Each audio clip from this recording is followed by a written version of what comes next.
Damn.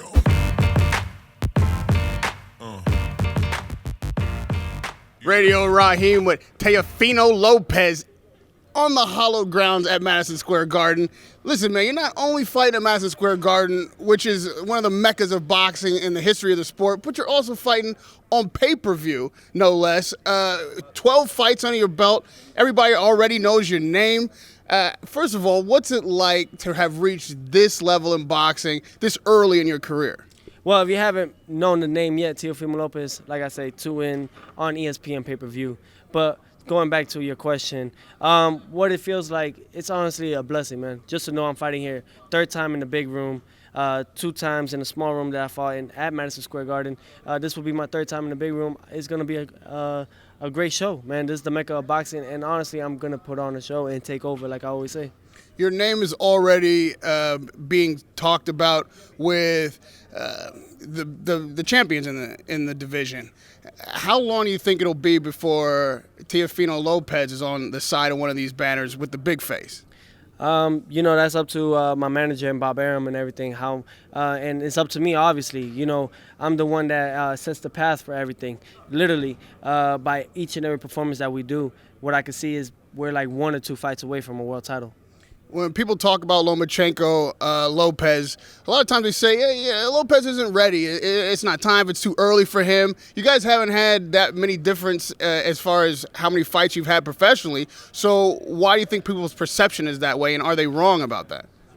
They are wrong. People have, but, at the end of the day, fight fans and everything, they have their opinions and everything. Some boxing news guys, I think they're the experts at doing this stuff. Man, you guys really aren't. When it's all said and done, listen, that's a fight that everybody wants to see, though, no matter what it is, and that's a fight that I want to see. I want to see if this guy could bring the best out of me. None of these opponents have yet, and I don't think anyone will. But you know what? I like a challenge. Well, we all saw him destroy Anthony Crawler last week.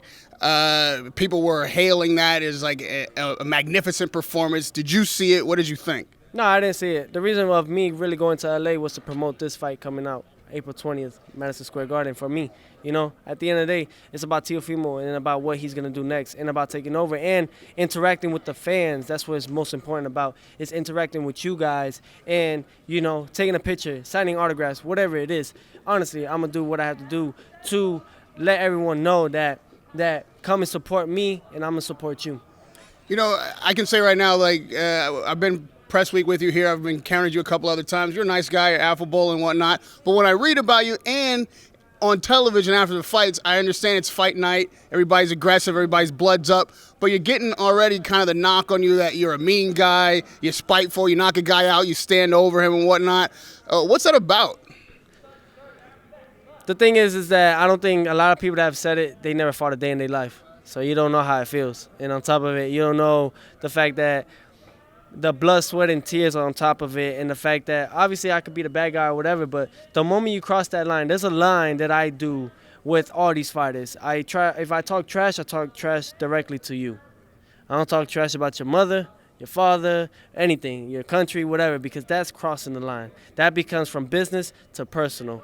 And the moment you cross that path with Teofimo, that's when you're telling me that you don't really care what I'm really going to do to you, honestly. That's the whole thing. You don't care. You think that I'm the lowest of the lowest.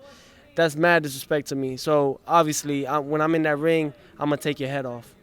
And after the fight, you feel like you can't let that part go? No, after the fight, it's all said and done. Everything's done. I'm like, I whooped you. You got what you asked for, no lie.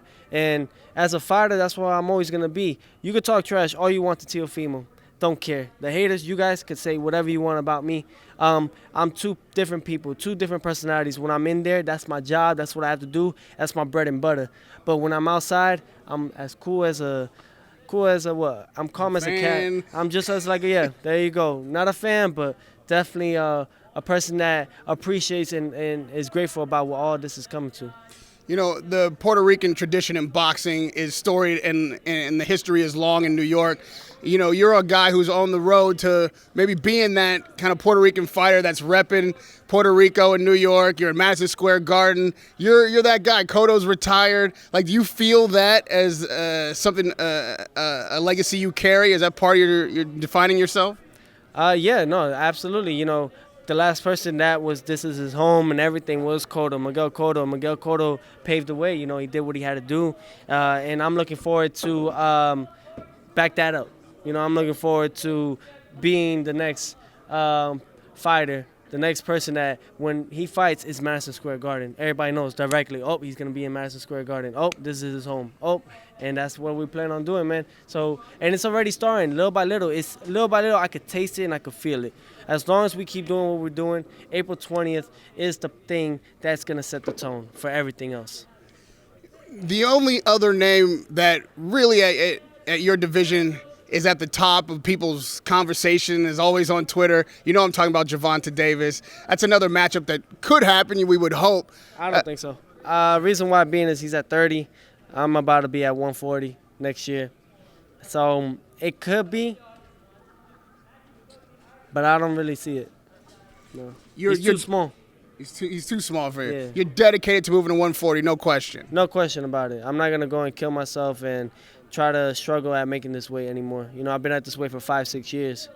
Literally 5-6 years. And it's starting to weigh on me. So, obviously, we got a couple more pounds to drop right now. We're about like 7 pounds. We got to drop that. It's just those last 2 that get a little harder. You know, to your point, making 35, can get difficult for a grown man. 35. You're a big guy, like, yeah. The whole thing is like, I know I'm young, but I'm still developing as a man, maturing as a man, and growing into that. So I haven't really got my full body, my man strength yet. That's the scary part, though. So doing what I'm doing right now, little by little, is developing, and I'm getting stronger and stronger by the minute, by the second, by a month. Well, you say you want the big challenges, you want the champions. If you do move to 140, you know, a lot of people who know boxing know that it's probably unlikely that Mikey Garcia makes it back to 135 after fighting 47.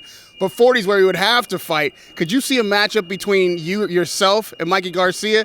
There's nothing more storied in boxing than Puerto Rico versus Mexico. No, you know, Mikey Garcia is definitely a great champion, and he's shown it. And he went actually out of his way to fight Errol Spence. You know, no matter how the fight looked, the whole thing is that he showed that he wanted to make these fights happen. You know, so a possibility of us fighting, man, that would be great.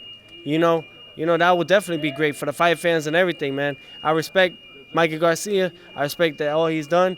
But, you know, business is business, and we got to make the fights happen, then this is one of them. Those are big names we're talking about. What makes you feel like with only, 12 fights, that you're ready? Like, these guys have been fighting a long time. I know Lomachenko's had a long amateur career. We all know what Mikey Garcia is able to do. How are you ready for this in 12 fights? How am I ready for this in 12 fights? Honestly, it's shown. Honestly, it shows that I have that it factor, that I have what it takes to become the next best thing in the sport of boxing. If you haven't seen it then, you will see it April 20th again. You know, so the whole thing is all said and done. It doesn't matter how many fights I've had. It's how I look when I'm in there. It's how I perform. It's how I place my shots, how I pick the shots, how I catch and shoot, and so many things. There's so many arsenals that I have that you guys haven't even seen yet. I'm actually a boxer. I'm not even a person that goes forward and goes in, but I could do all that. You guys haven't. No fighter has brought that out of me yet to see me move, and I got footwork like crazy, man. When you fight on ESPN pay-per-view at Madison Square Garden, people are going to see you for the first time. There'll be a lot of people who didn't know what you could do, maybe heard your name, never seen you fight. That bridge is going to be crossed Saturday night. For those people and for those who may feel like they know you already, is there something you want them to walk away from Saturday night saying or feeling about TEOFIMO Lopez? The whole thing is that guy could fight. That guy could fight. And that's what it is. Get that man a title. That guy could fight. So after April 20th, that's what we want to hear. I've seen that guy fight, and I can guarantee you that guy can fight. And you can see that guy fight this Saturday on ESPN pay-per-view at Madison Square Garden. TEOFIMO Lopez, it's a pleasure to talk to you. Can't wait to see you work, man. Radio Rahim with TEOFIMO Lopez.